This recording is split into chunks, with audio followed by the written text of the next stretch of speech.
every man and every woman is a star.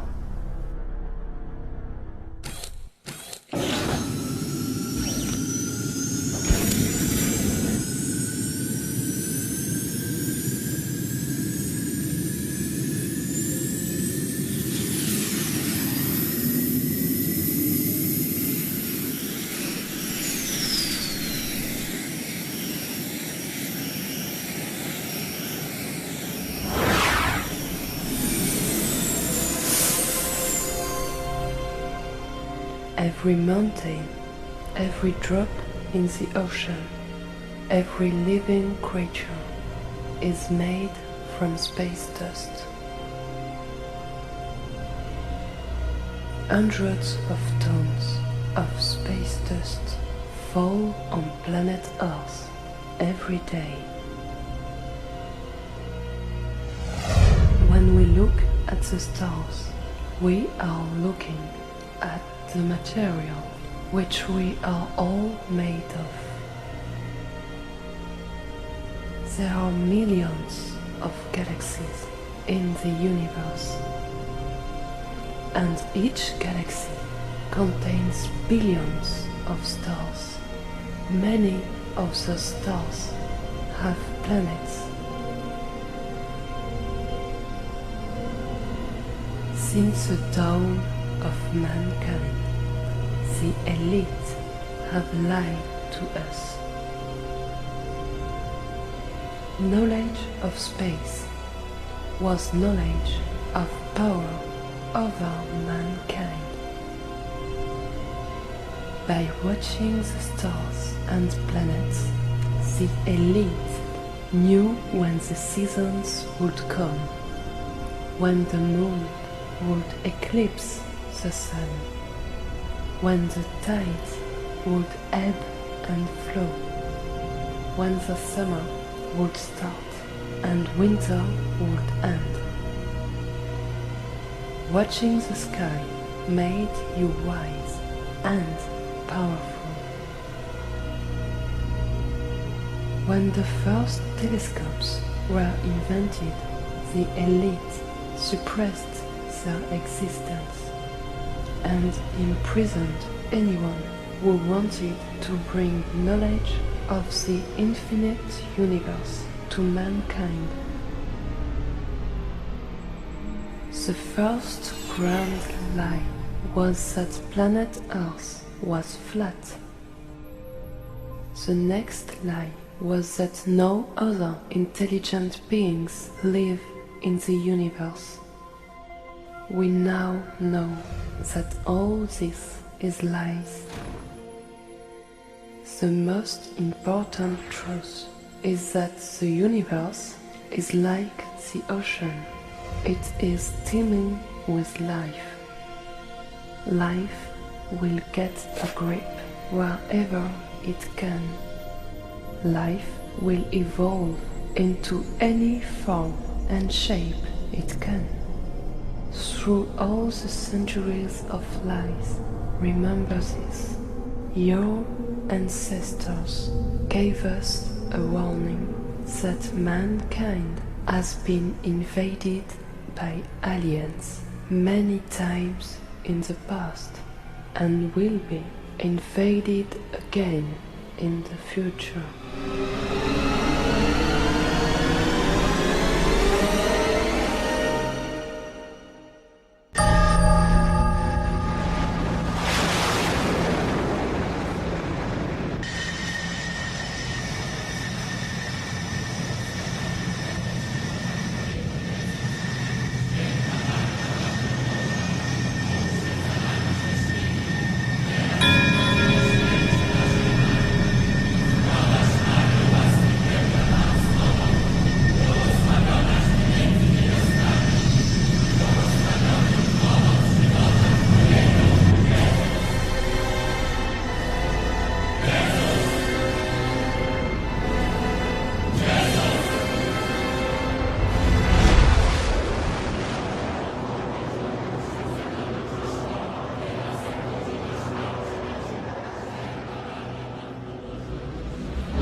April 2003,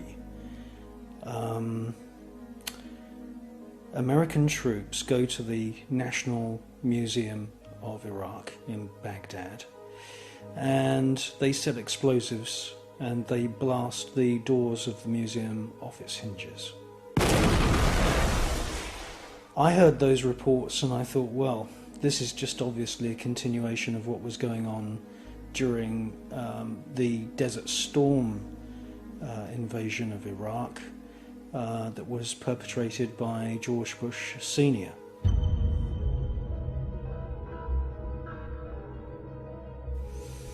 And now we know that there's George Bush Jr. blowing the doors off of the National Museum. So what's taken? Well, surprise, surprise. Thousands of objects are taken, and they mostly come from the Assyrian, Babylonian and Sumerian kingdoms of ancient Iraq.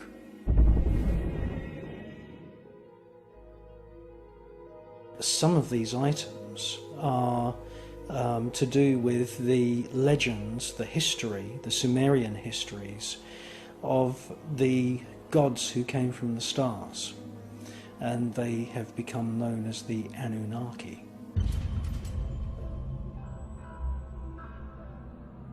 $2 billion a week is being spent by the American military forces, by George Bush Jr.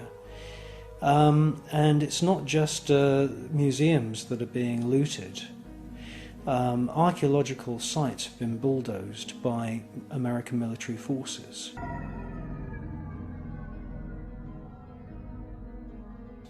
What military advantage there is to bulldozing a site, I'm not sure. Obviously, there is no military objective. There is no military objective to shooting dead an old lady who's gone out one morning to buy a loaf of bread.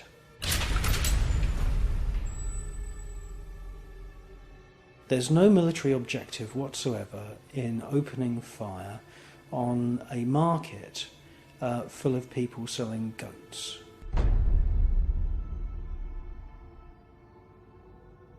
There's no military objective whatsoever in bombing children.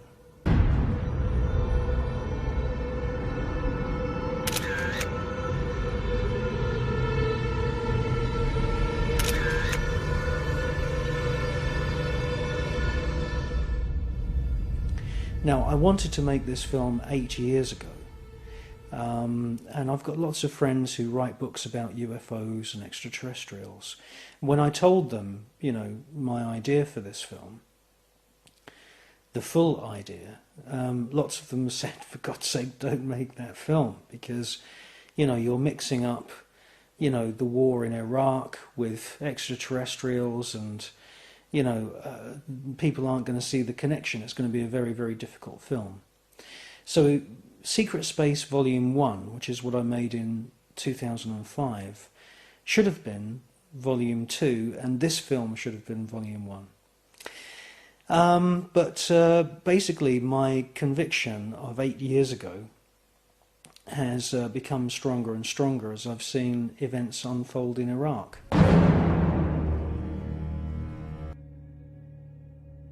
There is wholesale tracking down of people going on in Iraq by American military forces under the command of George Bush.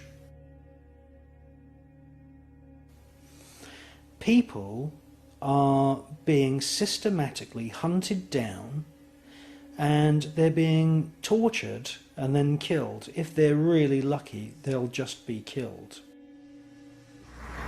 Wounded, another Iraqi writhes on the ground. The Marines kill him, then cheer. Like,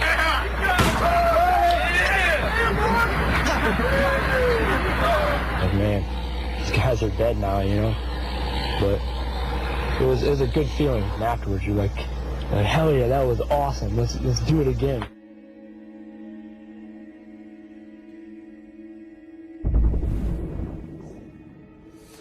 I've heard one report of a gentleman who was working at a local garage. Walking home from work one day, he was asked for his identity papers by an American military officer. And while he was looking in his pockets for his identity papers, the officer took out a sword. It's the first I've known that swords are being issued by the American military. And they cut his head off.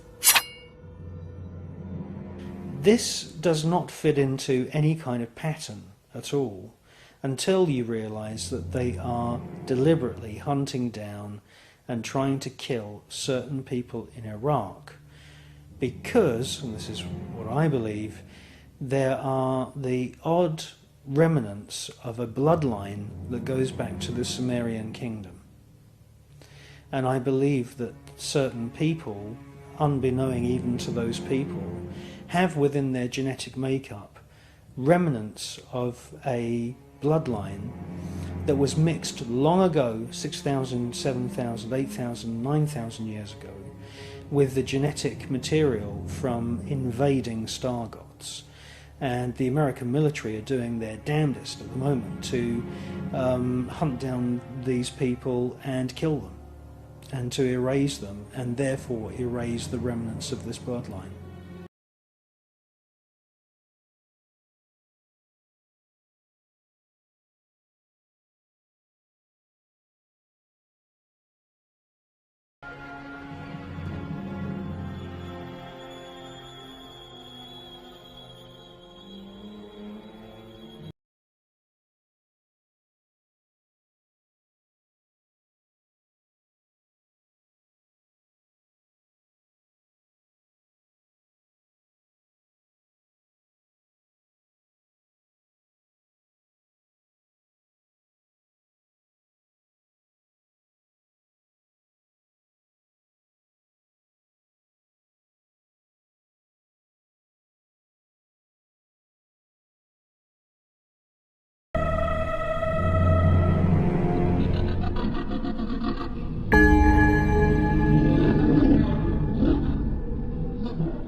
Just 6 miles of atmosphere separate mankind from outer space. Roger Bannister, the man who ran the 4-minute mile, could run that distance in just 24 minutes. A rocket can travel the 6 miles from the surface of our planet into space in just 5 minutes. Once in space, everything is different.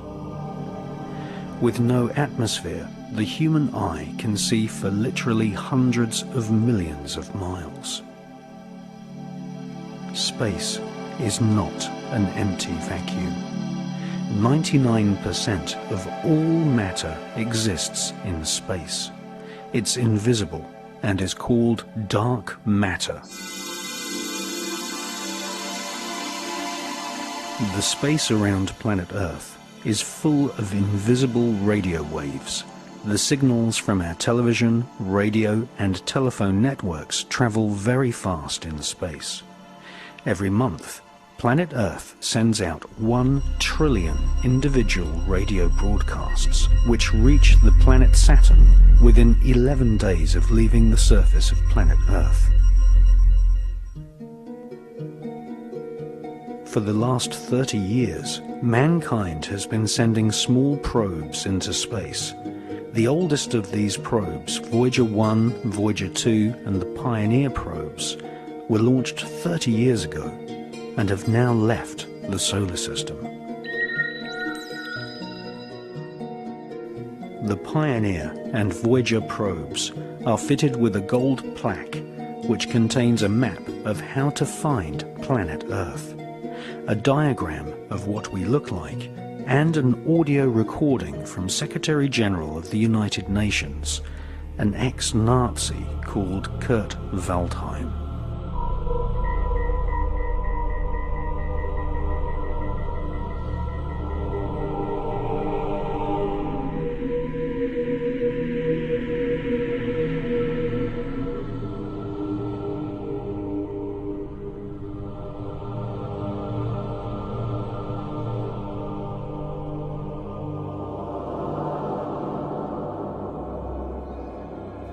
This film is about the scientists and government agencies who have, throughout the ages, kept a very big secret from mankind.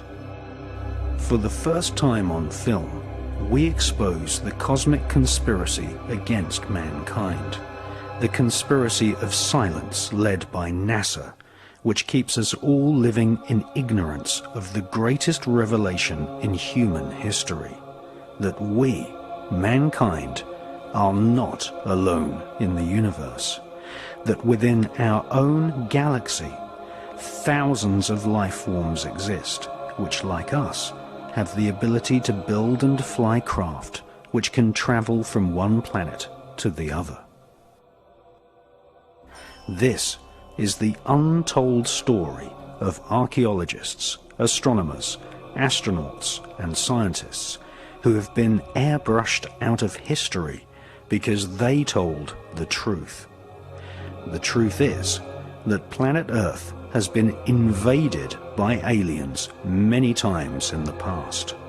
Rock art preserved from thousands of years ago clearly show aliens interacting with humans and animals.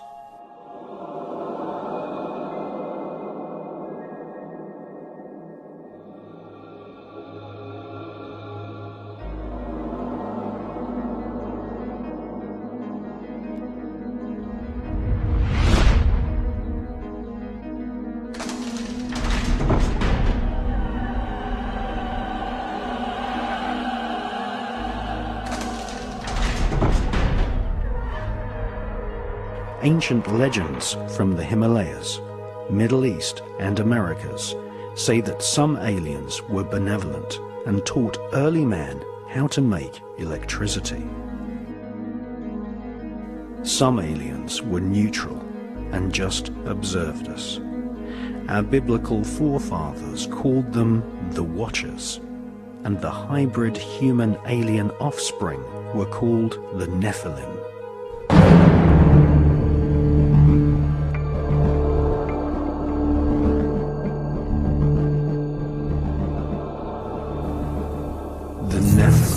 Shall be called evil spirits when they come to live on earth. Evil spirits shall exude from their flesh, because they were created from a mixture of mankind and the Watchers who fly above.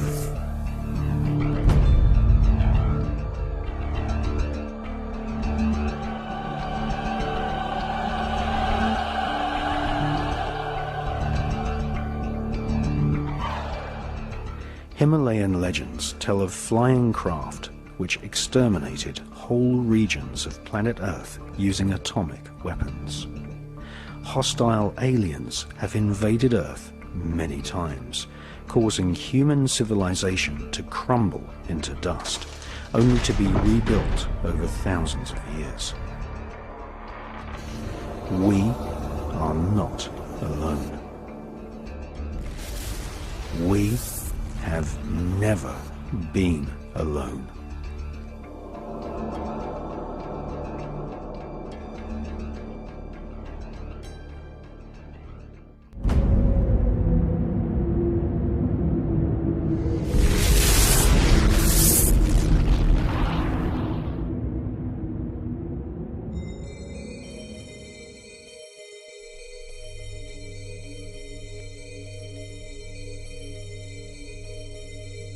Having been accused of planning the 9/11 terror attacks as an inside job, and having been exposed as a long-time member of the Skull and Bones secret society with macabre rituals, George W. Bush's popularity fell to an all-time low prior to the 2004 presidential election.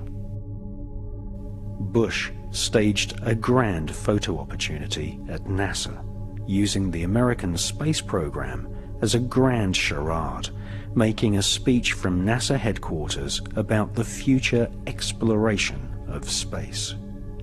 But the speech by George W. Bush is not about the exploration of space. It is more about the exploitation of space.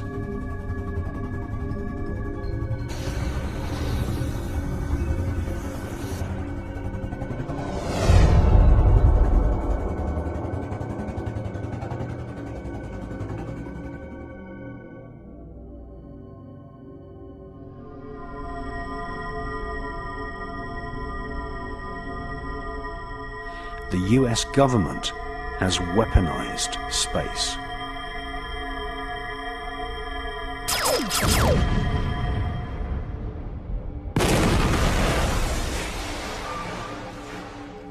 In December 2006, Nexus magazine republished news reports which claimed that communist Chinese satellites had fired laser beams at satellites owned by the American government.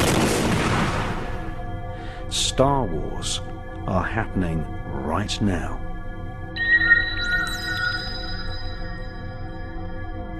There are thousands of satellites in orbit. Many contain small nuclear reactors. When one of these nuclear-powered satellites falls back to Earth, it is like a silent H-bomb, depositing radioactive dust into the atmosphere.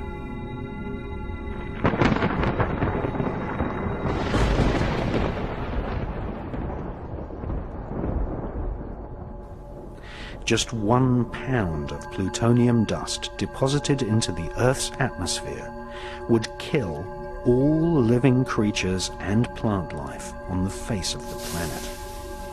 The US government presently has nearly 50 pounds of plutonium orbiting planet Earth in a range of military satellites.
Shortly before his death, retired Pentagon officer Colonel Philip Corso wrote a book called The Day After Roswell. In this astounding book, he claimed that the Star Wars weapon system was placed in orbit to repel alien invaders. For more than 50 years, the war against UFOs has continued as we try to defend ourselves against intrusion. The Hughes hunter-killer satellites of the 1970s were our first steps in deploying a planetary defense system that held any threat to be aliens.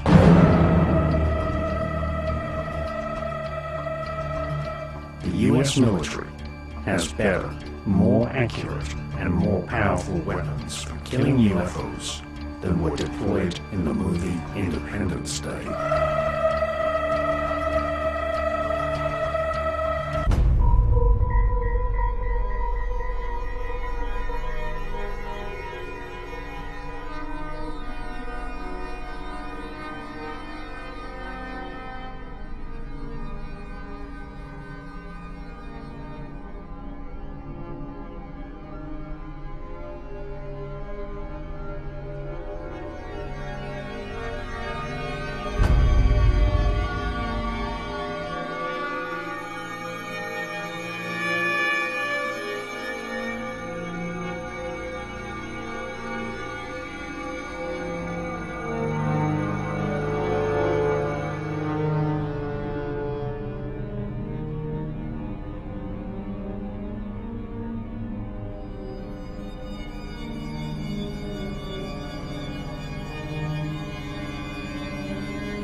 Before he became president, Jimmy Carter made an official UFO report, saying that he had personally witnessed a UFO the size of the moon. During the Carter presidency, the CIA and FBI came under pressure from UFO investigators and the Carter administration to reveal what they knew about the UFO phenomenon. At first, the CIA denied ever having kept documents about UFOs. But during the Carter administration, Freedom of Information Act requests from UFO research groups forced the CIA to publish an embarrassing list of documents. Thousands of pages of investigations into the UFO phenomenon were finally made available to the public.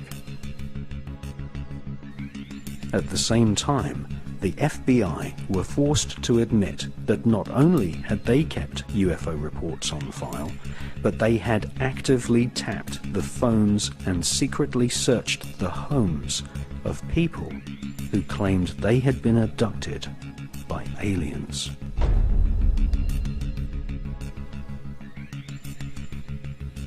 Of all the government agencies who have been deliberately silent regarding the possibility of aliens visiting planet Earth, it is the National Aeronautical and Space Administration, NASA, which has steadfastly refused to admit that they are actively involved in UFO research. However, we now know that NASA are actively involved in UFO research. More than 20 space shuttle missions have returned from space with video footage of unidentified flying objects. On every occasion, NASA have claimed that UFOs filmed by NASA astronauts are nothing more than ice particles and debris floating in space.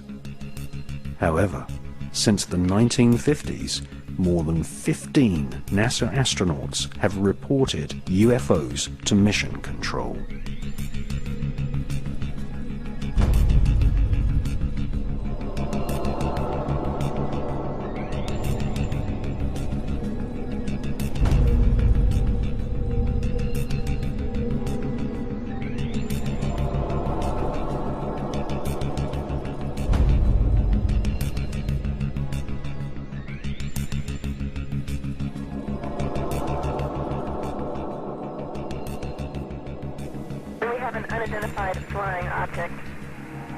On March the 14th, 1989, amateur radio enthusiasts recorded a transmission on a secret NASA frequency from Space Shuttle pilot John Blah. Houston,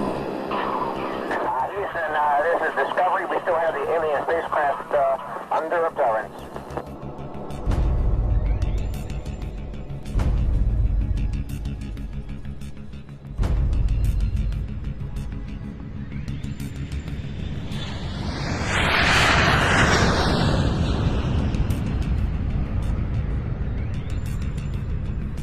NASA have been caught red-handed on many occasions. NASA have refused to admit they are actively monitoring the presence of aliens.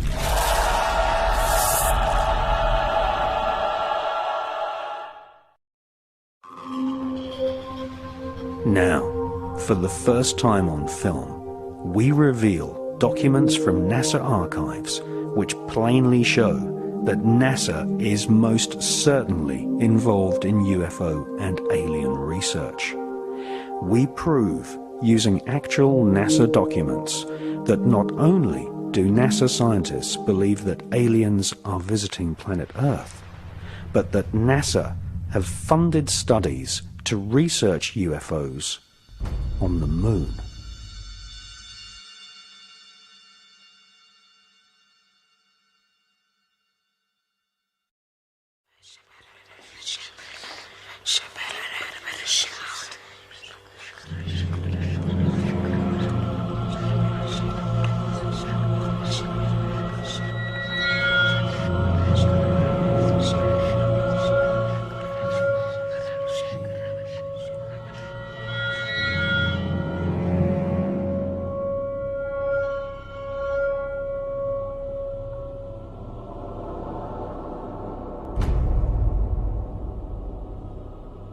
For all the success and spin put on the Apollo moon missions in the late 1960s, NASA has never fully answered the question, why have they never returned to the moon?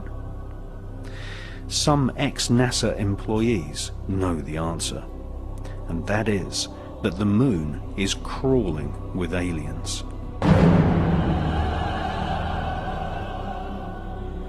And that NASA astronauts confirmed this in the 1970s, leading many UFO researchers to conclude that NASA had been warned off ever returning to the lunar surface.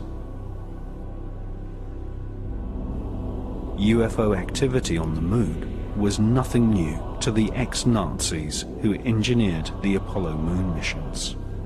For centuries, astronomers all over the world, including Nazi Germany, had been reporting UFOs flying over the lunar surface.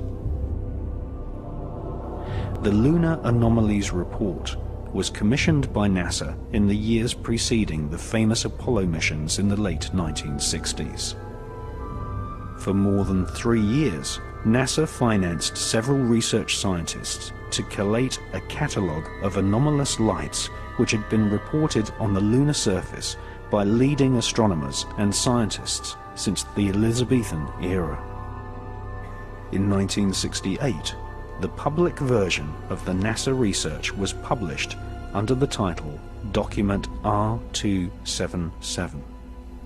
This public version of NASA's survey of lunar UFOs included nearly 600 strange events which took place between the years 1540 and 1967.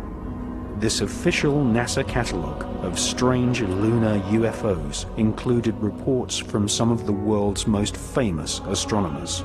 For example, NASA included a report from the brilliant French astronomer Gian Cassini, who reported seeing a white cloud hovering over the lunar surface in 1671. Another report suggested that the moon had an atmosphere when 2 astronomers reported lightning above the lunar surface on May the 18th, 1787.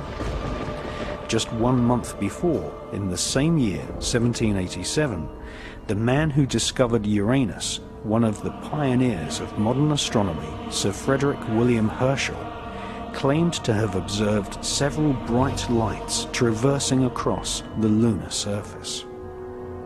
Small luminous orbs of light, commonly referred to as luminosities, have been reported on more than 200 occasions. In February 1877, a streak of white light was observed for more than 1 hour. On April the 23rd, 1915, a beam of light was seen inside the Clavius crater. One of the UFO hotspots on the lunar surface is the Plato crater, where literally dozens of luminous orbs of light have been reported by astronomers. In addition to luminous UFOs on the lunar surface, NASA recorded the existence of mysterious shadows. In 1882, near the Aristotle area of the lunar surface, several dark shadows were seen. On September the 13th, 1959, astronomers were unable to photograph the Lithro area of the lunar surface due to a large dark mass obscuring the terrain. And on September the 11th, 1967, Canadian astronomers reported a black cloud with violet edges floating across the Sea of Tranquility, the exact area chosen by NASA for the first Apollo moon landing in 1969.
Previous to the publication of the anomalous lunar report, in 1965, NASA launched Operation Moonblink, a project involving top observatories all over planet Earth. NASA's goal was to collect data on the large number of luminosities seen flying over the lunar surface. Operation Moonblink also investigated various large structures which had been photographed by unmanned NASA satellites.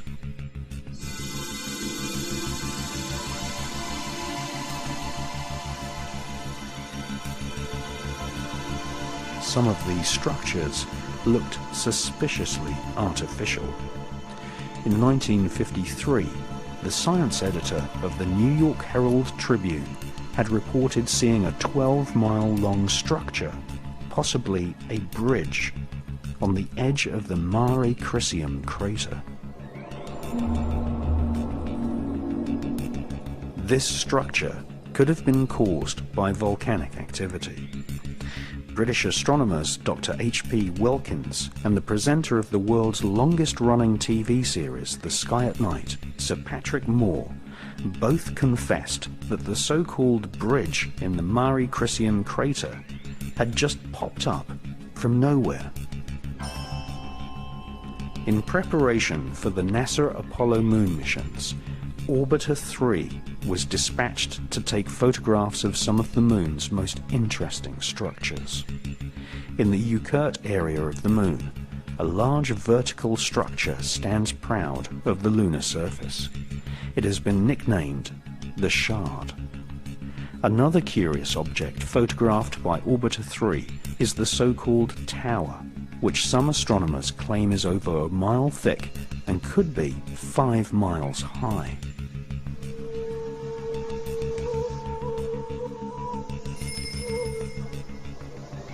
After looking carefully through hundreds of NASA photos returned to Earth by Orbiter 3 and its predecessor, Orbiter 2, American author George Leonard published a book called Somebody Else is on the Moon. George Leonard presented many photos in his book, some showing very long tracks in the lunar dust, tracks which he said had been made by aliens.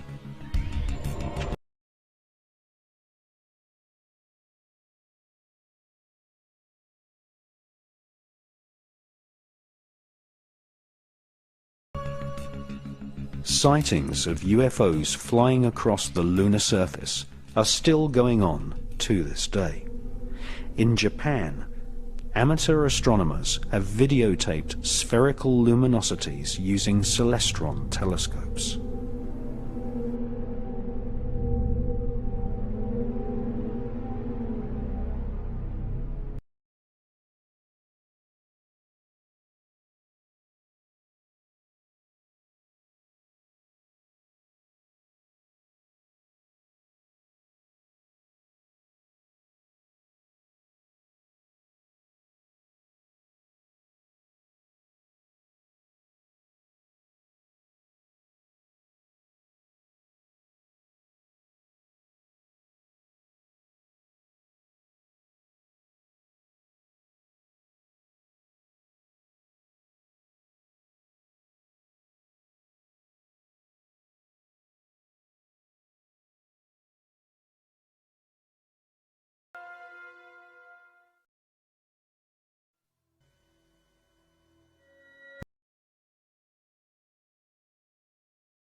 NASA's investment in studying UFOs on the moon was money well spent.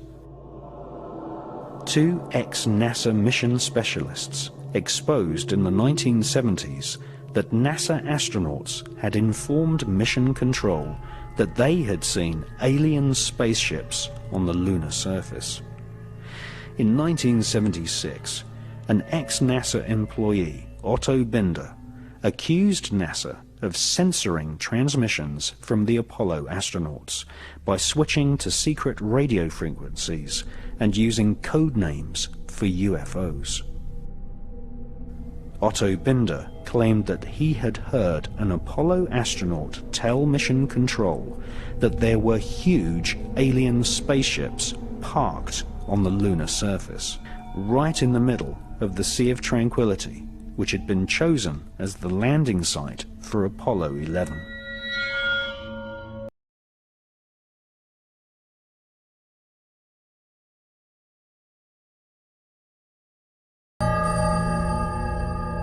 That's one small step for man, one giant leap for mankind.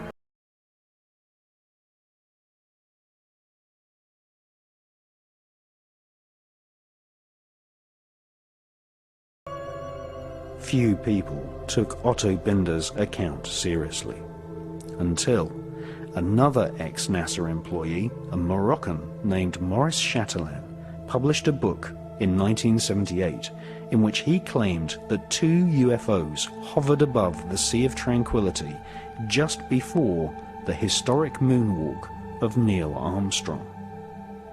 Maurice Chatelain was a NASA insider. He invented many of the radio and radar communication systems for the Apollo missions. He had 11 patents awarded for his inventions and had a high-level NASA security clearance, able to talk freely with senior NASA officials. In his book, he quoted radio transmissions between Apollo astronauts and Mission Control. According to Maurice Chatelain, the astronauts informed NASA that there were alien spacecraft lined up on the far side of a nearby crater, observing the historic moonwalk of Neil Armstrong. During his time working on the Apollo space program, Chatelain learnt that aliens not only exist, but that they have had a major role in shaping, and in some cases destroying, civilization. The title of Maurice Chatelain's book proves he was in no doubt that aliens had invaded planet Earth in the past.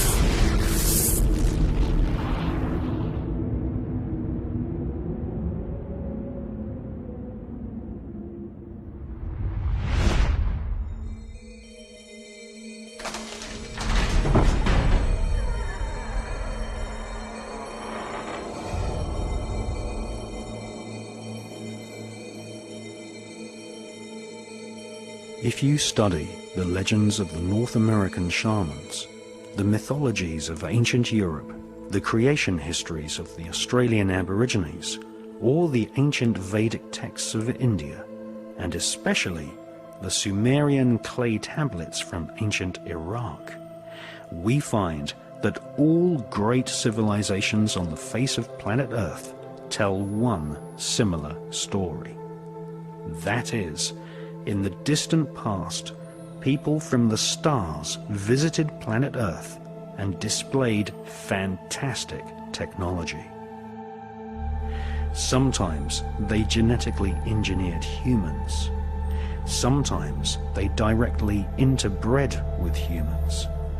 These so-called sky gods always visited in spectacular flying vehicles.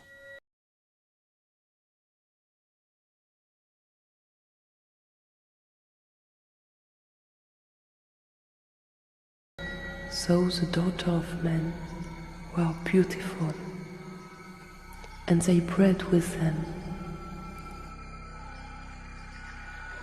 and the children were giants, who become rulers, not of human flesh. They were called the Nephilim.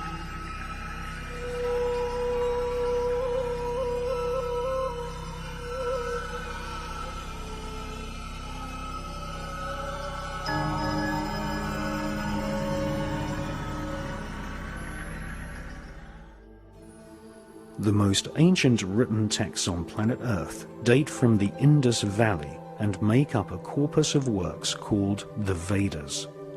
The Bhagavad Gita is an ancient Hindu text which is at least 5,000 years old. This epic mythology inspired the character known as Darth Vader in the Star Wars movies. The Bhagavad Gita described many gods of the stars flying down to planet Earth in alien spacecraft called Virmanas. The ancient Vedas tell us that there are multiple inhabited planetary systems in the universe called Devas, which are ruled by a universal government of beings with superhuman powers and technology, including the power of telepathy and nuclear weapons powerful enough to destroy an entire planet.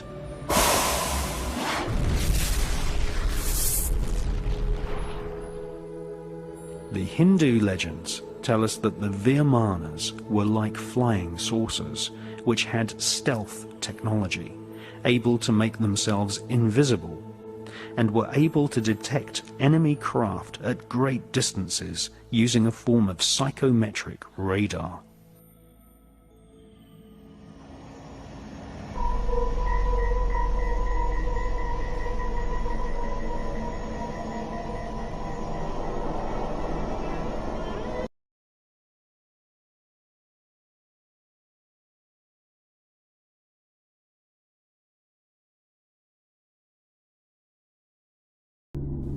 The most ancient text of Central America is the Popol Vuh, written by the Mayans who charted the heavens and had astronomical calendars which predicted solar and lunar eclipses. The Popol Vuh describes the ancestors of the Mayans as great explorers who knew centuries before European scientists that the Earth was not flat, but in actual fact a sphere. The Popol Vuh mentions a great god-king called Quetzalcoatl, who is depicted as a flying serpent.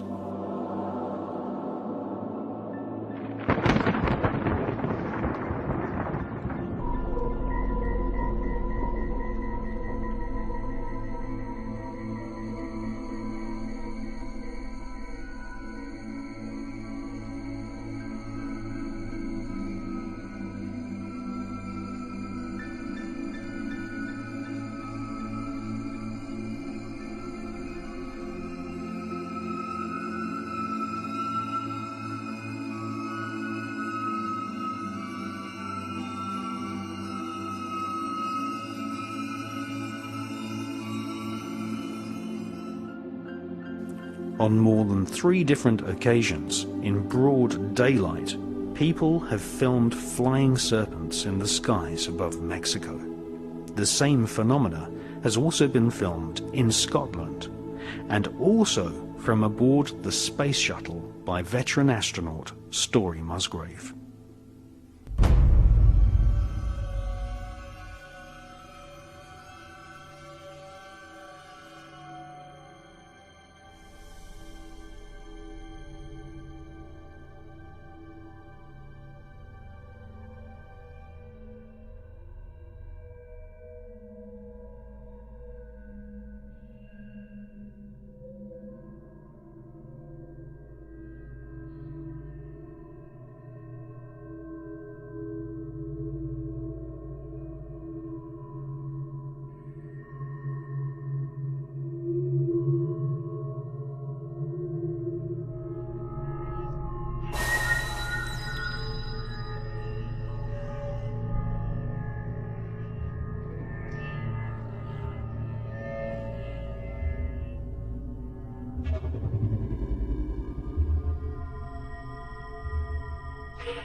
These flying serpents have often been seen surrounded by spherical UFOs, which are often metallic in appearance.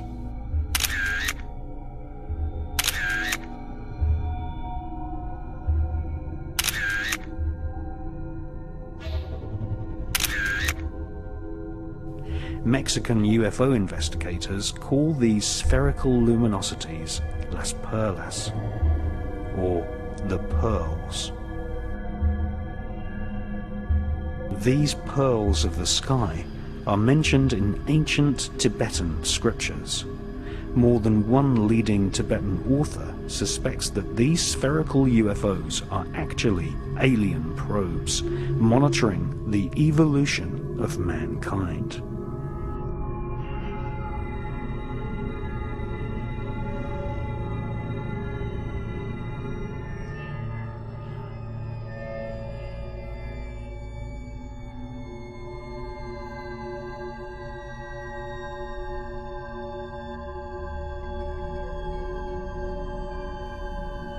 These small spherical UFOs, which are the most common type of UFO filmed in the skies worldwide, are described in the ancient Buddhist text known as the Cantua.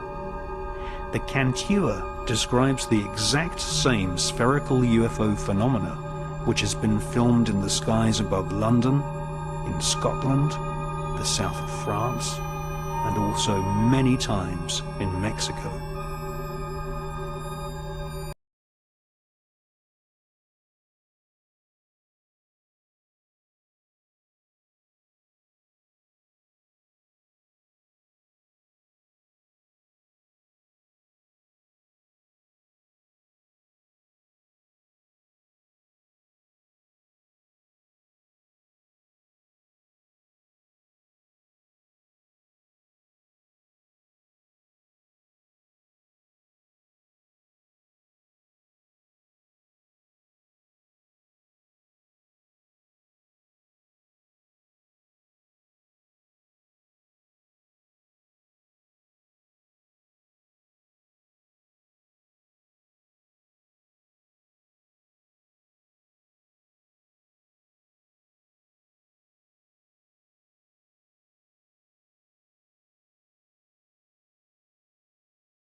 According to self-styled Tibetan mystic and British author Cyril Hoskin, Tibetan Lama Mingya Donda told disciples that a group of Tibetan lamas had established communication with space gods who said that they were watching Earth in the same way as humans watch animals.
Medieval art is full of UFOs.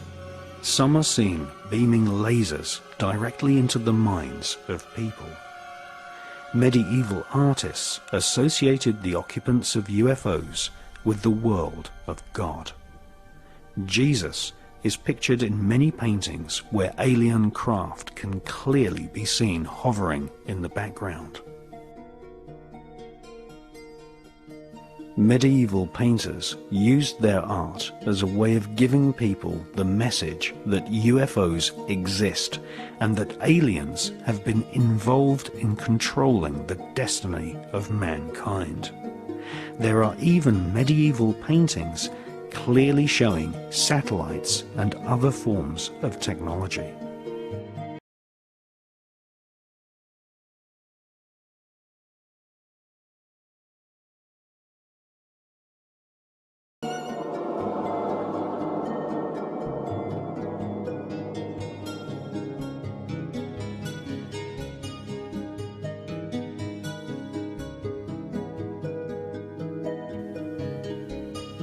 British author Matthew Hurley has collected dozens of pieces of ancient art which all show UFOs and aliens.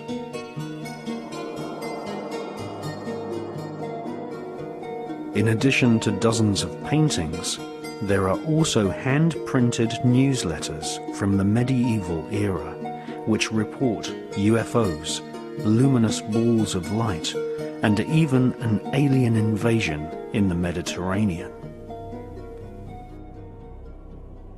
According to a medieval manuscript, in 1608, reptilian aliens landed on the shores of Genoa and Nice, causing panic and fear amongst the inhabitants.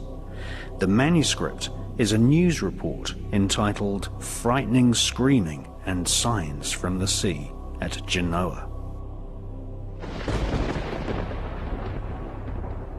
In the month of August 1608, couriers of celestial pestilence appeared, foretelling the tragic invasion to come.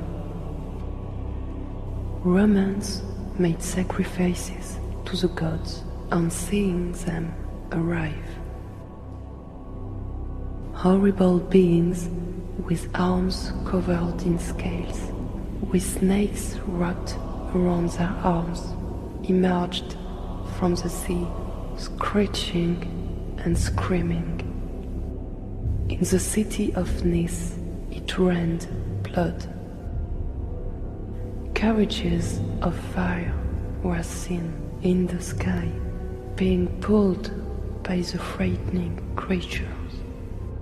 Some had the body of a man, some had bodies of women, and they had heads shaped like dragons.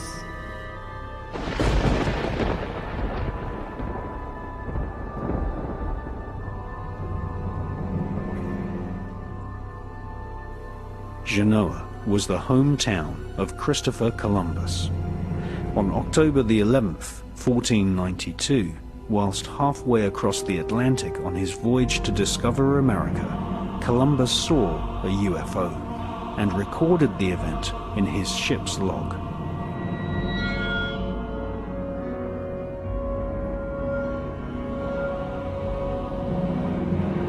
At the same time Columbus recorded a UFO hovering above the Atlantic Sea, the Aztec civilization of Central America carved figurines of men with reptilian bodies.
More than 60% of respondents to a 1997 CNN poll said they believe aliens have contacted humans. Approximately 50% said they think aliens have abducted humans. And 80% believe the government is hiding something about alien contact.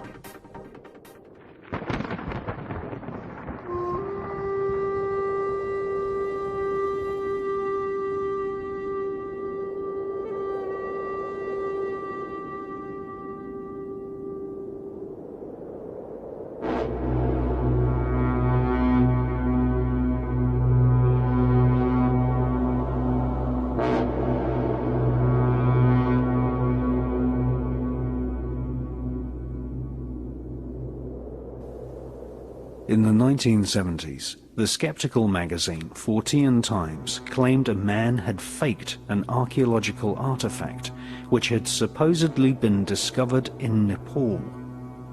The famous Lolodov plate is meant to be nearly 9,000 years old and shows a disc-shaped craft with a small alien-type creature standing beside it. This controversial item is either a fake or one of the most obvious warnings from the past that aliens have visited the Himalayas.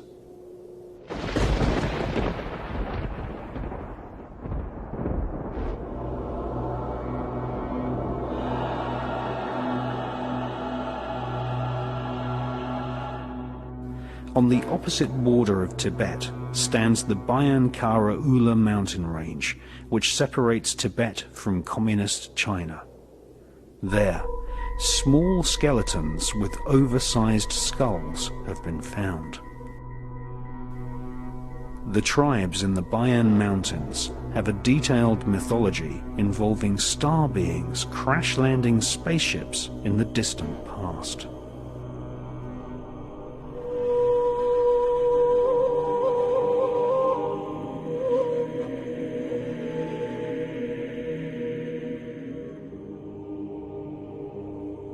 Chinese archaeologist Chi Pu Tei conducted an expedition to the area in 1938 and discovered caves which had carved pictograms showing star charts, the moon and the earth with dotted lines showing the orbits of planets. Jade figurines have been found in this area, which display a remarkable similarity to the grey aliens reported worldwide by millions of people.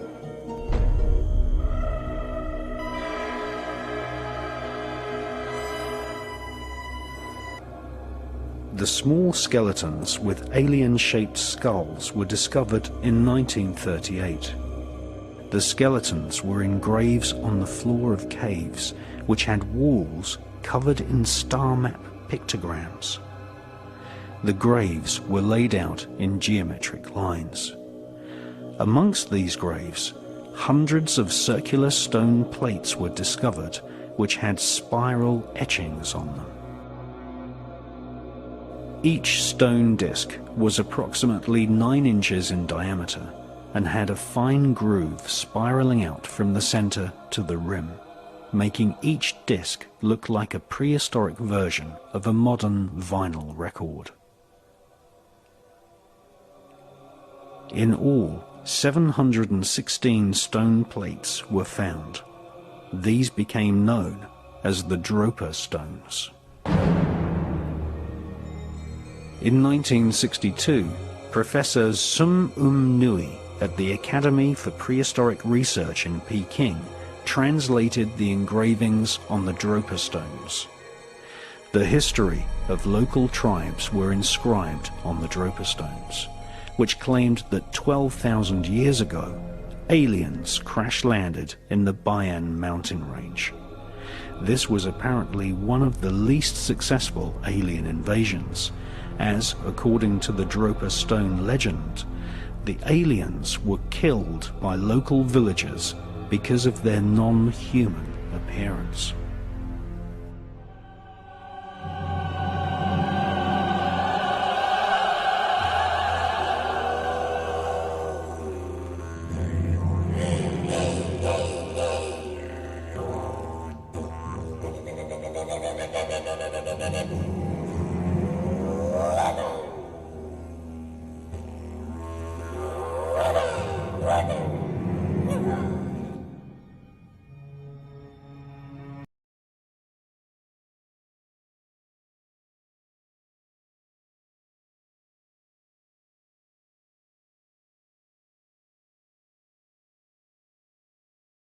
Aboriginal rock art shows many examples of alien-type beings which are known as Wanjinas.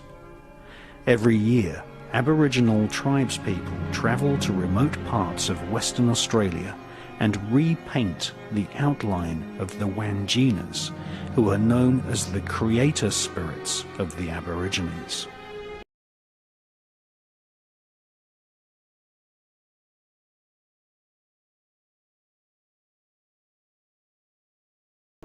By repainting the figures, Aborigines are making sure the memory of these Wangina creatures are never forgotten.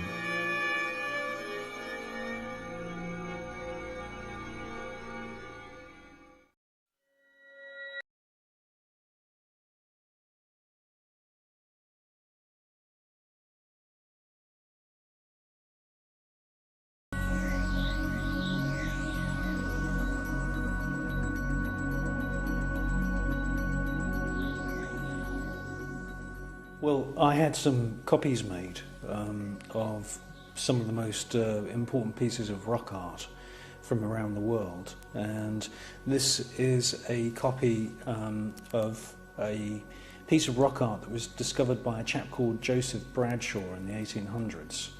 And the Bradshaw Foundation has done really excellent work in finding, collating and protecting a lot of the rock art in Western Australia. And this piece of rock art has been reproduced in several books, most recently a book by Terry Wilson called The Secret History of Crop Circles. And this is a kind of facsimile copy. It makes it obviously a lot easier to look at the different elements when it's been copied into a painting like this. I suppose the most striking feature is this, what can only be described as a spaceman.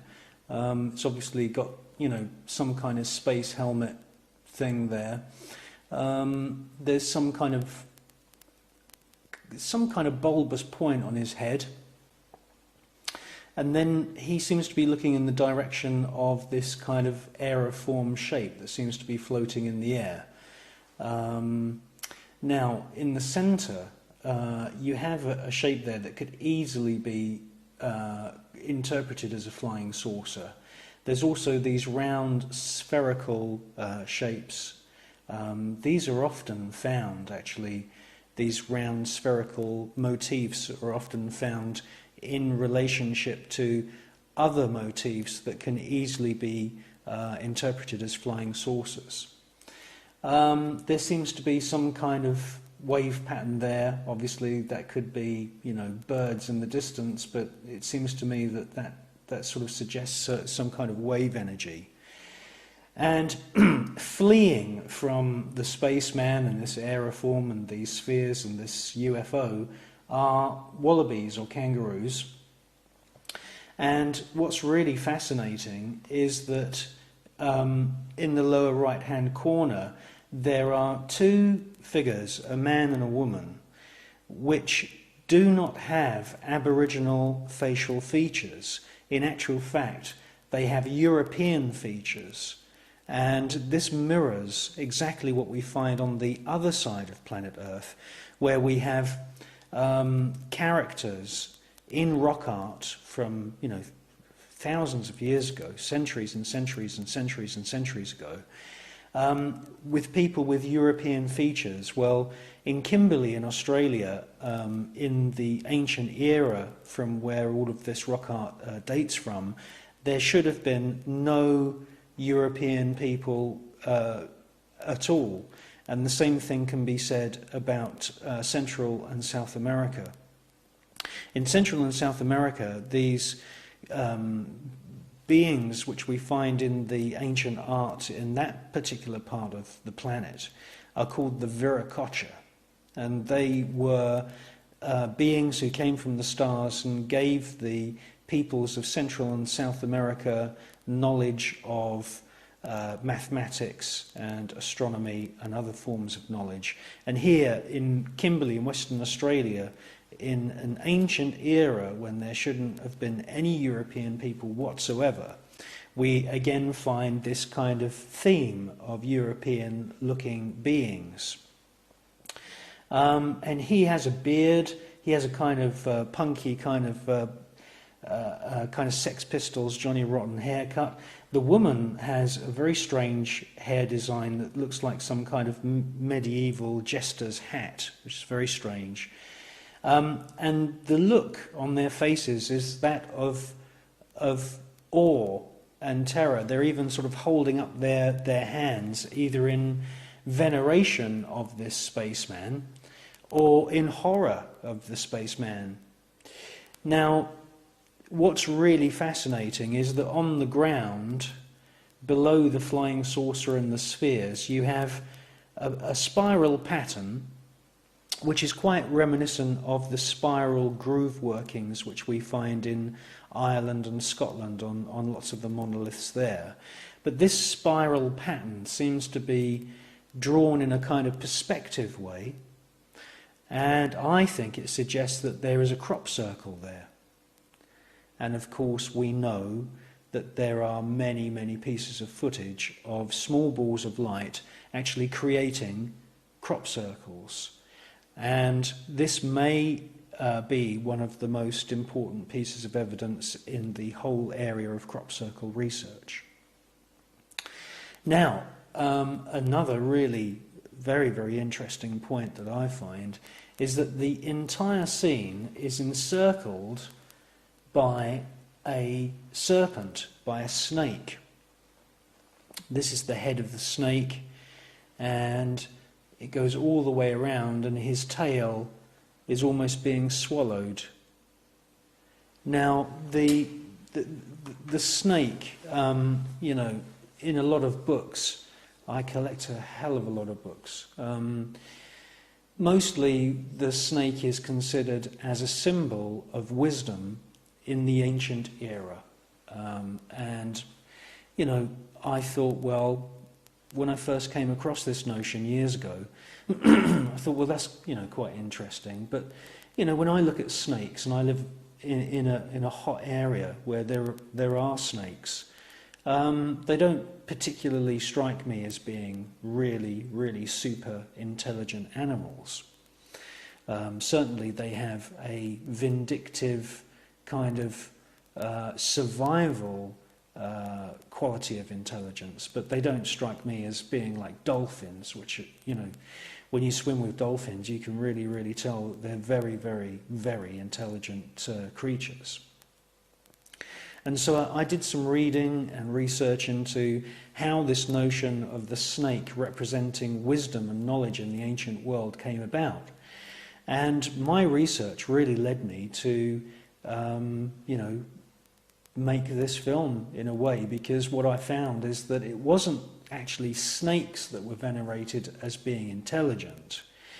It was the reptilian aspect to their being that was associated with reptilian or serpent-like creatures in the legendary histories of planet Earth, characters like Quetzalcoatl in Mexico that brought the civilizations of Central and South America, you know, fantastic knowledge about the stars.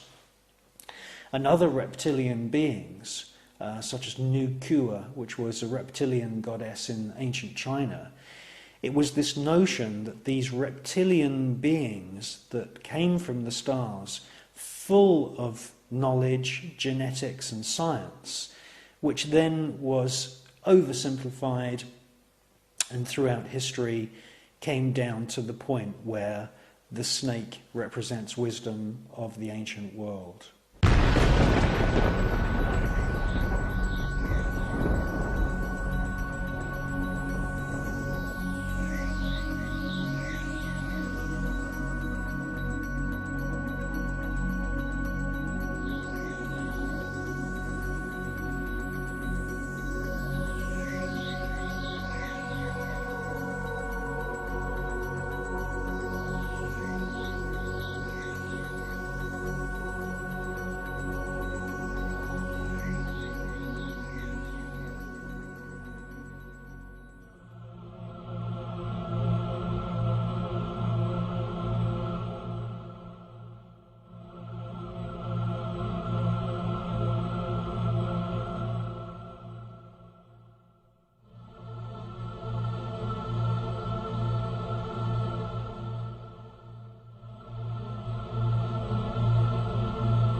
The depiction of people with European facial features in ancient Aboriginal art is mirrored on the opposite side of planet Earth in Peru. Again, we see depictions of bearded European people at a time and a place where no such Europeans should have existed.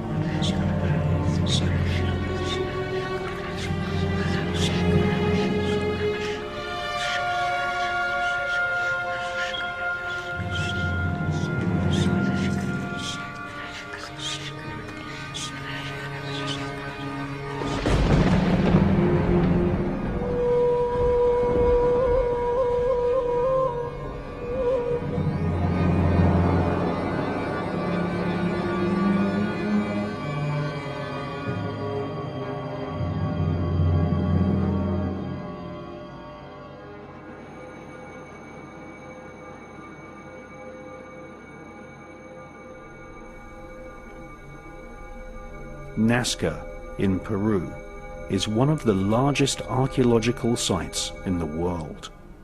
Thousands of earthworks have been etched into the rock of the Nazca Desert. The summits of entire mountains have been scraped away to make space for parallel lines and giant pictograms of creatures which can only be seen from the air.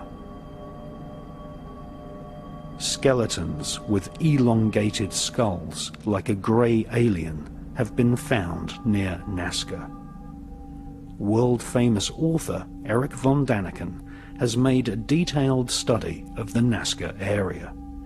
He has visited local people who have private collections of stone figurines which show detailed depictions of heart surgery and European-type men using what appear to be telescopes.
Time and time again, people who have been abducted by aliens claim that they received telepathic messages from these beings.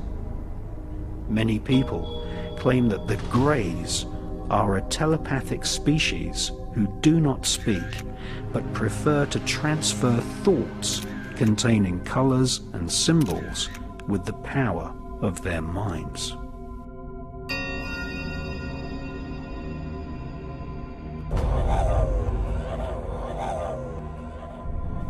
In Kimberley, Western Australia, Wangina-type figures have been found which have halos, and some even have antennas coming from their heads.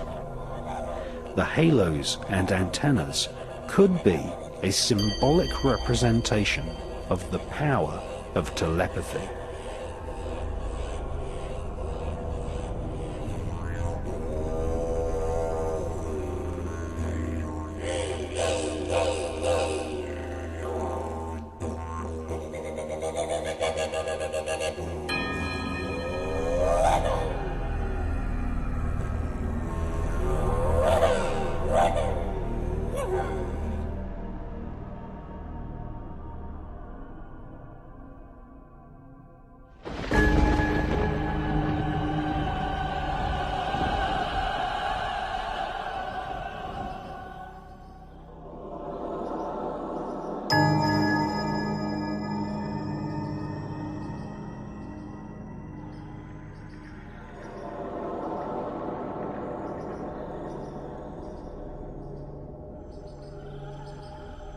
Again, mirrored on the far side of planet Earth, thousands of miles from Australia, we see the same type of alien creatures with antennas depicted on rock art. These alien figures were carved onto the rocks thousands of years ago and are known as the antenna people.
Some authors have interpreted the mythologies of ancient Greece to infer that aliens from another world invaded and gave mankind the secrets to mathematics and astronomy. Greek mythology is full of strange alien-type creatures and beings with supernatural powers and advanced technology.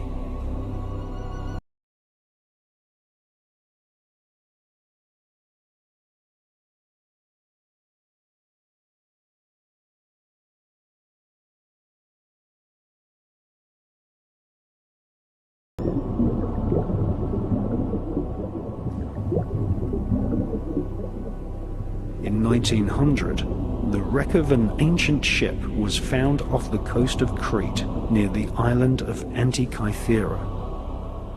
Divers found lumps of corroded bronze and took their find to Spiridon Staius at the National Archaeological Museum in Athens.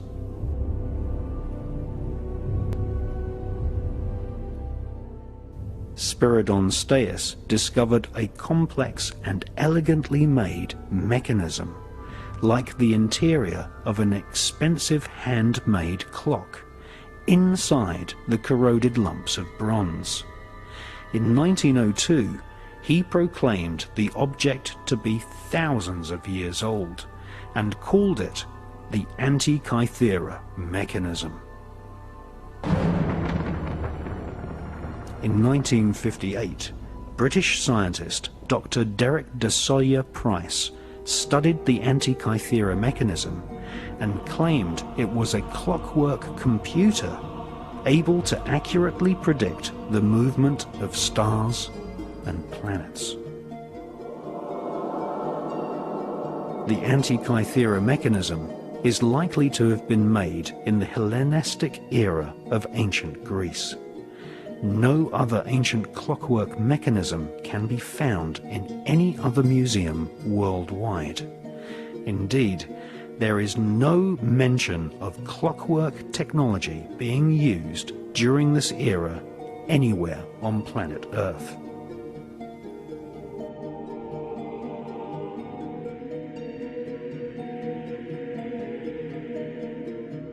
In 1971, the Antikythera mechanism was X-rayed, and scientists were astounded to discover that there were complicated meshing gears, far more advanced and complicated than the clocks which were invented for maritime navigation in the 1500s.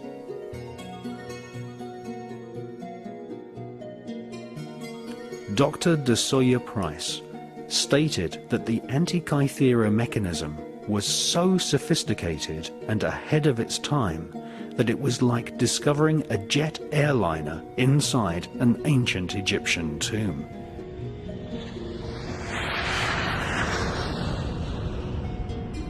The mechanism had clearly been owned by someone who kept its existence absolutely secret.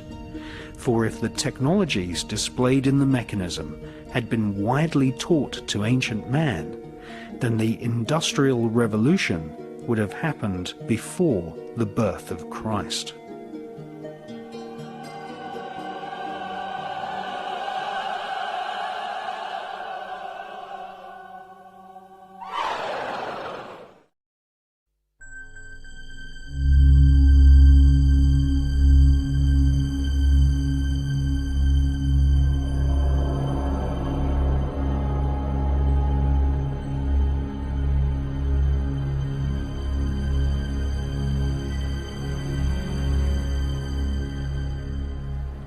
All over planet Earth, archaeological evidence of alien invasions exists, none more so than in ancient Iraq, the country which gave birth to the Sumerian and Babylonian empires.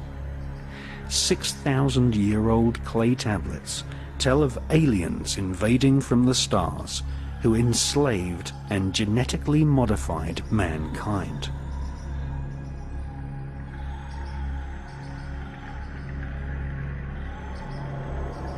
These alien gods were called the Anunnaki.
There is evidence that alien invaders inspired ancient man to create electricity. Electricity was only discovered, or should we say rediscovered, in 1786 by the Italian Luigi Galvani. In 1936, Wilhelm Koenig discovered a clay vase in the vaults of the Baghdad Museum. The vase is thought to date from the Sumerian civilization, which predates the pharaohs of ancient Egypt. Inside this ancient clay vase was a copper cylinder with an iron rod running through the center, capped with oxidized lead. Koenig immediately realized that this was an ancient battery. Egyptologist Dr. Arne Eggebrecht discovered another so-called Baghdad battery during his expedition in Iraq. He poured grape juice into the vase, and a voltometer immediately registered half a volt of electricity.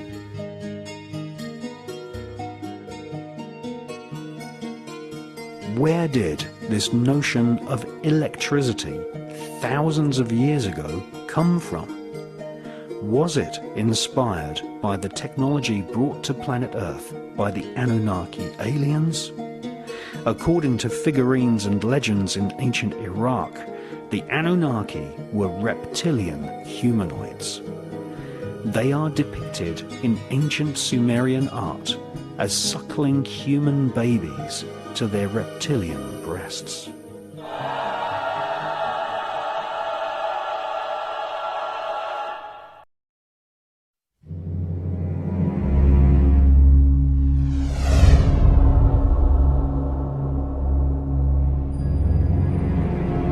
Hawati en tawi, tem jefa kau, tapen em awef, mu ef, ta ef, sem ef, menemenet ef nebet, hayet nebet, henenet nebet, jedefuet ef, awet ef, haset, semawu em sanut.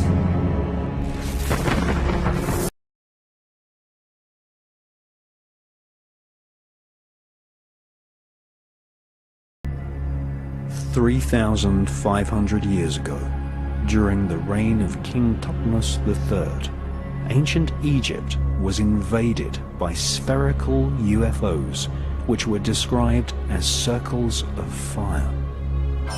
According to ancient papyrus, these spherical UFOs filled the sky for several days.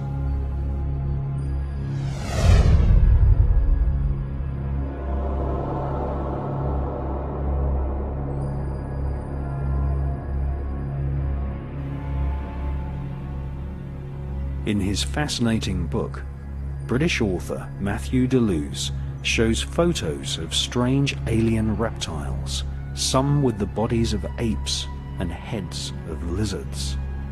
These can be found on the walls of the Temple of Hathor at Dendera in Egypt. Here we see reptilian humanoid creatures alongside pharaohs and bird-headed beings.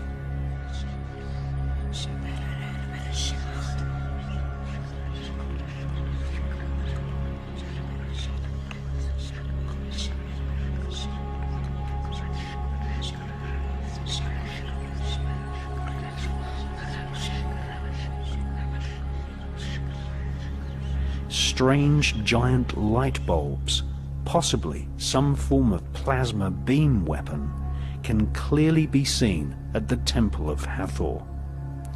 Inside these strange devices, there are serpents.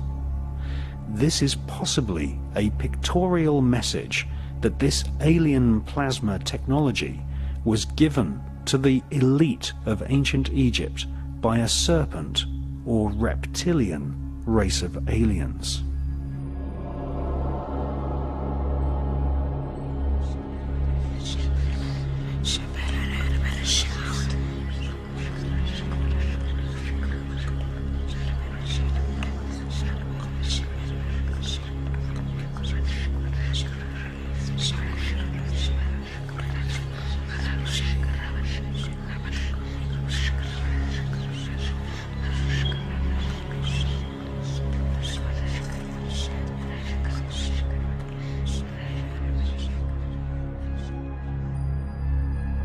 like the Antikythera mechanism from ancient Greece and the Baghdad battery, this plasma technology was a closely guarded secret technology reserved for the use of the elite in ancient Egypt. Just as we see today, the royal political elite have secret underground bases harboring secret stealth technology and flying saucer type craft.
More ancient than the Mayan kingdoms of Central America, older than ancient Greece, and predating the pharaonic dynasties of Egypt, the Sumerian Empire was formed more than 6,000 years ago, stretching from the Indus Valley region in Pakistan to the capital called Uruk.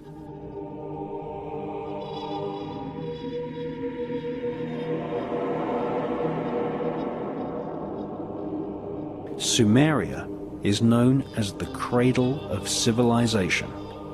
It was here that white-skinned peoples from the Caucasus Mountains spread a worldwide cult of blood ritual and magic to the rest of the world. Hayat Nebat, Emenet Nebat, Shadafuat F, Awat F, Haset, Samawu M Sanut. Two authors, Zechariah Sitchin and the British genius John Marco Allegro, who translated large parts of the Dead Sea Scrolls, studied ancient Sumerian clay tablets, which were discovered at Nineveh in the 1800s. These clay tablets told the history of the Sumerian Empire, an empire which was formed by invading aliens called the Anunnaki.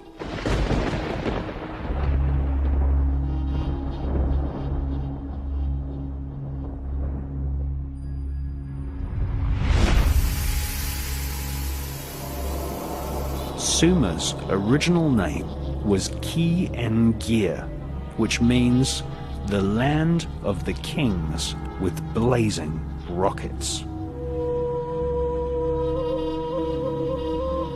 The Sumerian clay tablets describe the Anunnaki aliens genetically manipulating mankind and creating a hybrid race of alien reptilian humans who became known as the Nephilim.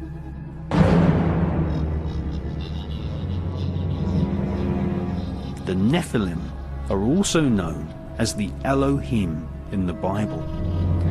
This was a genetically created race of rulers which had their human DNA mixed with that of the invading Anunnaki aliens. References to this race of alien hybrid rulers can be found in ancient texts from around the planet.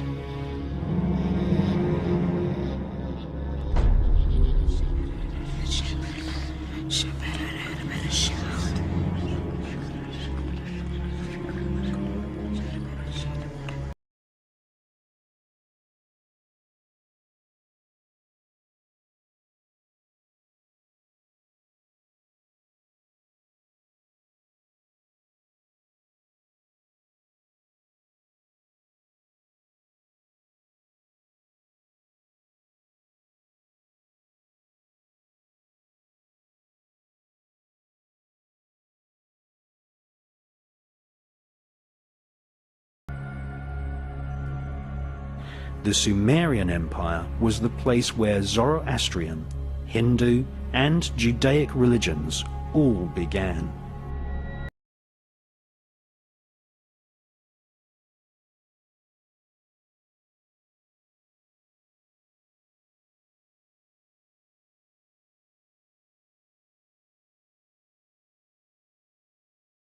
Hybrid alien-human rulers became known as the Zazumin, Rephaim, and the Anakim.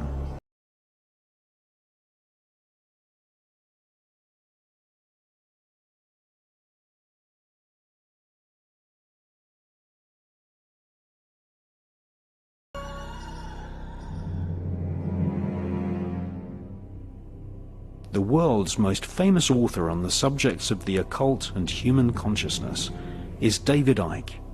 In his books, The Biggest Secret and Tales from the Time Loop, David Icke reports that blood sacrifice was an important part of ancient cultures in Babylon and also in Central America. In the legends of Babylon, the kingdom of ancient Iraq, which supplanted Sumeria, the drinking of human blood and the sacrifice of children was performed to please the alien gods who had invaded from the stars.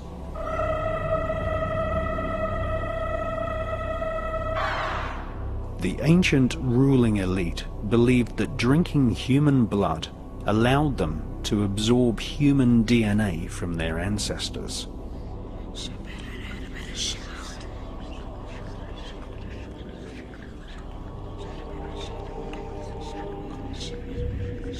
The Vatican continues this ancient blood-drinking ritual to this day with the symbolic drinking of the blood of Christ.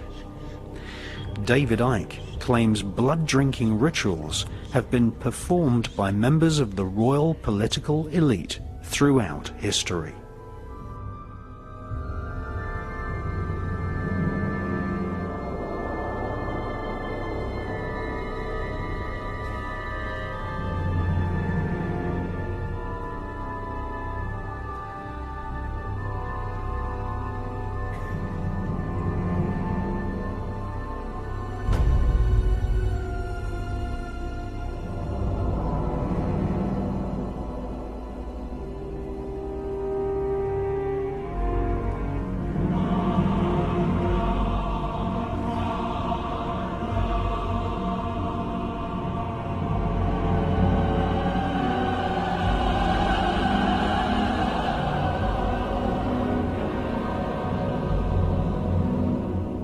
Professor John Mack of Harvard University made a detailed study of people who claimed they had been abducted by aliens.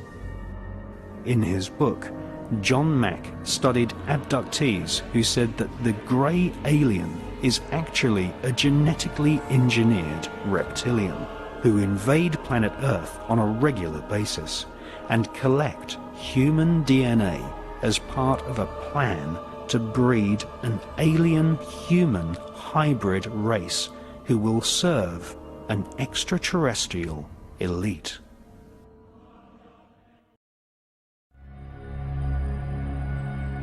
According to Colonel Philip J. Corso, back-engineered alien technology is a jealously guarded secret by the rulers of mankind.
The elite use the international network of secret societies to honor and control the government and military officials who work on secret projects for the elite. In fact, the oldest secret society known to mankind was formed in ancient Babylon and is called the Brotherhood of the Snake. The ruling elite of ancient Egypt fashioned their bodies so that they resembled aliens. All over ancient Egypt, serpents, snakes, and reptiles are associated with kingship and power over the human population.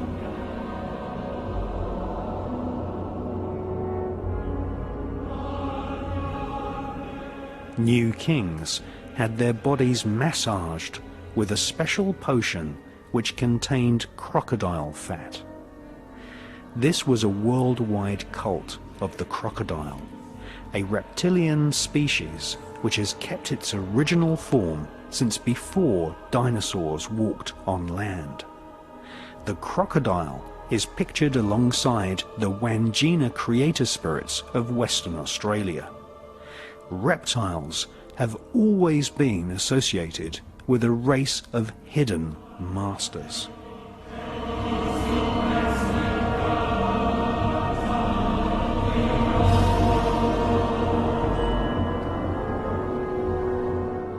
Many occult traditions which are related to the birth of Freemasonry speak of the hidden masters. Some occult historians and authors claim that a group of hidden masters control world international Freemasonry. Ancient Masonic texts suggest that these hidden masters are in actual fact alien spirits from another world. Some Masonic texts say that the secrets of how to control and influence society and politics from behind the scenes was passed to the elite of Freemasonry from a race of reptilian aliens who invaded planet Earth and landed in ancient Iraq more than 12,500 years ago.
The archaeological record tells us that alien beings have invaded planet Earth many, many times. All over the United States, ancient oral traditions of sky gods or aliens persist. At conferences organized by American shamans, legends of aliens who gave mankind knowledge of genetics are spoken about openly.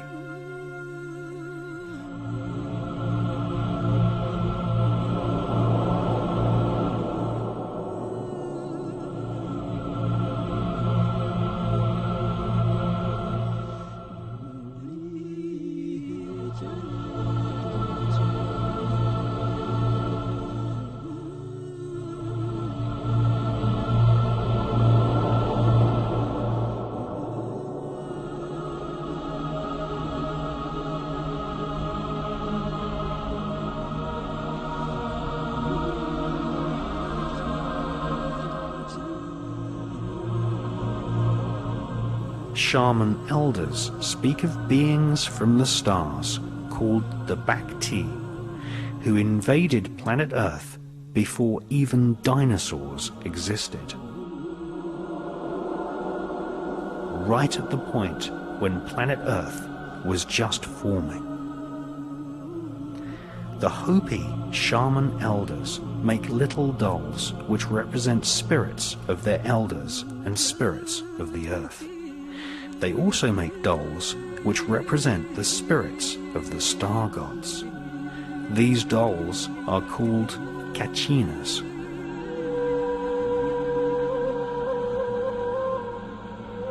According to shaman legends, the ancient Bacti genetically manipulated animals and created mankind. The Bacti aliens told early man that they were here to control the development of civilization, and that there were many other aliens who wanted to invade planet Earth.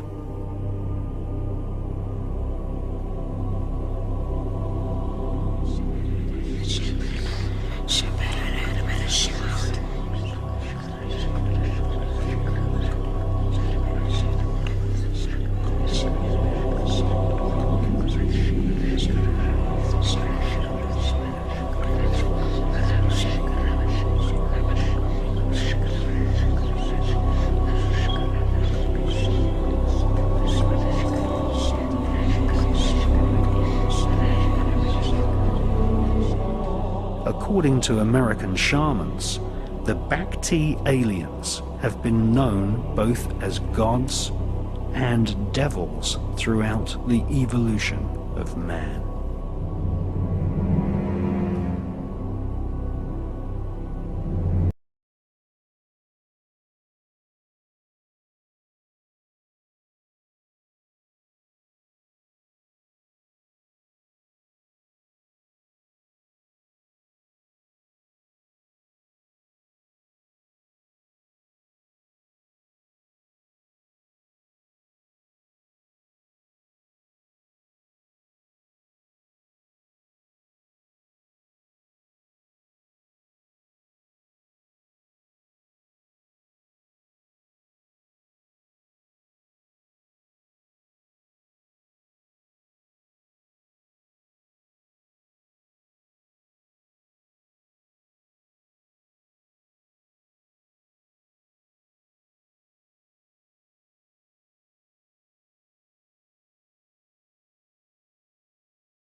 shamans teach that the Bhakti are gods of the stars who have often destroyed evidence of man's real history in order to keep mankind ignorant and controllable. The oral traditions of the North American Indians teach us that the Bhakti star gods eventually lost control of planet Earth to another race of aliens, who were vicious reptiles with faces of dragons.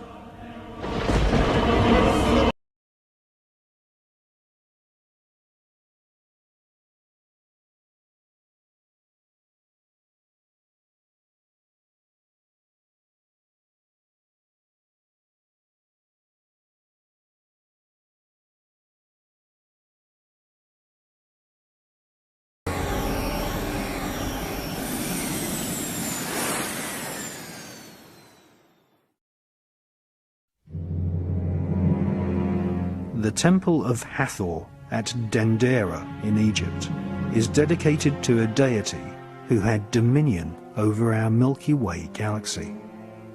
Scientists and astronomers now agree that there could be as many as 50,000 planets in our own Milky Way galaxy which can support intelligent life.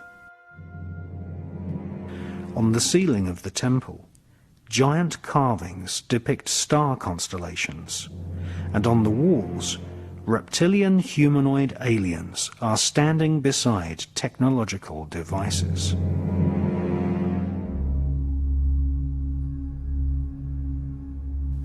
Lizards can be clearly seen standing upright alongside the royal elite of ancient Egypt.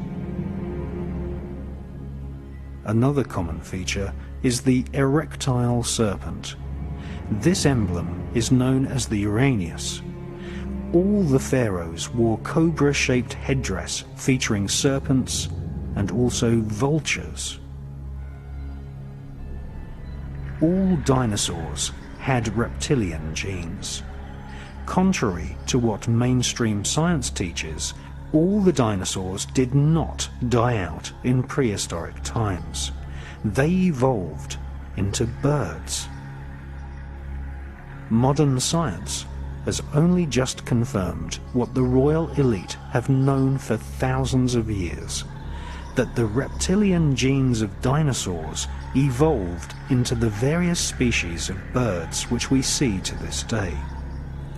Birds are actually avian reptiles, or feathered serpents. Birds share the same reptilian DNA as pterodactyls and biped raptor dinosaurs such as the Tyrannosaurus rex.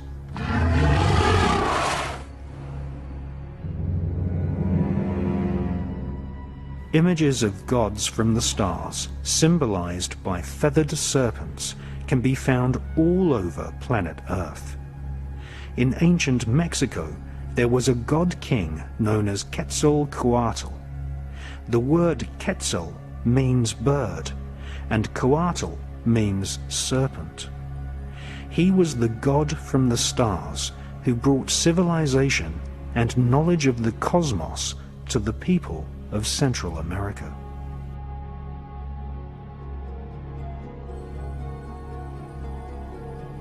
Ancient texts from Yucatan, known as the Chilam Balam, tell us that the first inhabitants of the region were called the Chanas people, which means people of the serpent.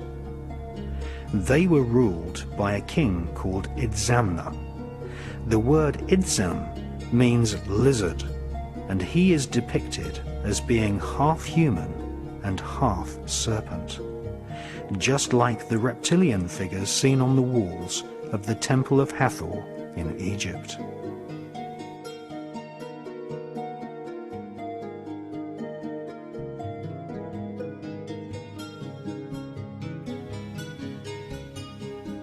"5,000 years ago, the Olmecs of Central America carved statues of their god kings seated within the protective coils of giant serpents.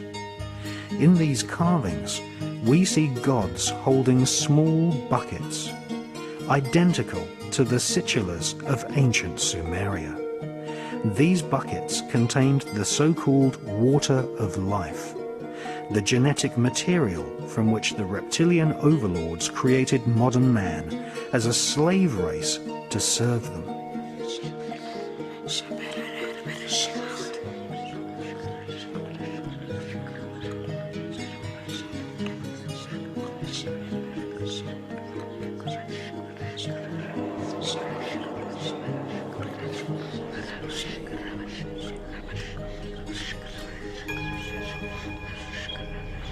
In North America, at Sago Canyon in Utah, we again see erectile serpents flanking star beings. This is the exact same iconography as we find at the Temple of Hathor in Egypt. This suggests that knowledge of a race of reptilian aliens was accepted as fact in the distant past, right across planet Earth.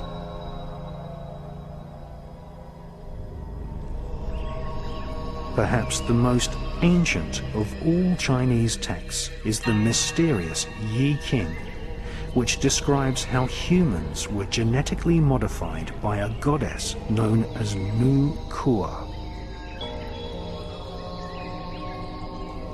She was a reptilian, whose descendants became the emperors of China. Time and time again, we see rock carvings and ancient texts from all over planet Earth telling us that dragon-like reptilian humanoids invaded planet Earth and genetically created a race of hybrid alien human rulers.